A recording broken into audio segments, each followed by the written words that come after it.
Hello and welcome to my video series, Grounded Apologetics for Teens, where we prepare to seize every opportunity, demolish opposition, and answer everyone for the glory of God. I'm Abby Holman, and I'm so glad you're watching. Our last two episodes have examined the relationship between science and Christianity and pointed out that God is actually necessary for the universe to exist. This episode, we're going to dive a little bit deeper into science to see how nature displays the attributes of God. We know from the Bible that creation itself is evidence for God's existence. Psalms 19:1 says, "The heavens declare the glory of God, the skies proclaim the work of his hands."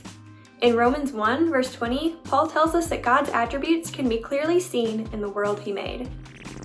But is there science to back this up? Indeed there is. Let's look at some ways in which science points us to the God of the Bible. First, precision in the universe demonstrates the intelligence of our Creator. If you study virtually any field, you will find that precision is highly important in the world. One of the many ingredients that is crucial for life to exist is the protein. A protein is a long string of hundreds of molecules called amino acids. The amino acids must be arranged in a precise way for the protein to be functional.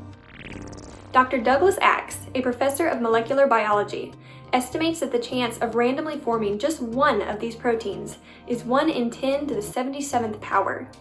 Even the simplest life forms need at least 100 proteins to exist. In fact, the human body contains around 20,000 different types of proteins. This kind of precision is not a coincidence. Second, symmetry and artistry in the universe demonstrate that our God is a God of beauty. We as human beings are naturally attracted to beauty and symmetry, and there's a reason for that. Order, beauty, and artistry are all significant features in our world. One of the best examples of artistry in the universe is the golden ratio. The golden ratio is a mathematical pattern that shows up all over creation, in flowers, in the human body, and even in the spirals of a Milky Way galaxy. In fact, artists and architects frequently use this pattern in their designs because it is appealing. Even the ancient Greeks utilized this ratio in works like the Parthenon.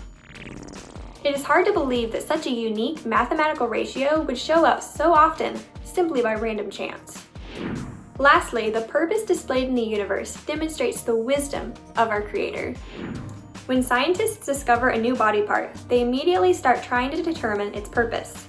When zoologists and biologists study the strange behaviors of exotic animals, they always search for the why behind the creature's habits.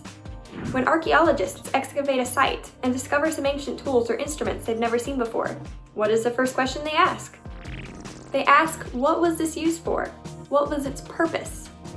We as intelligent creatures are always looking for purpose.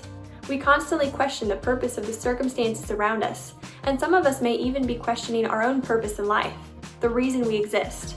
But why would we have this natural yearning for meaning if we are simply particles randomly moving and colliding?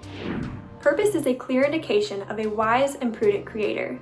We are the work of His hands, fearfully and wonderfully made for the purpose of glorifying and blessing Him. So how do we do that?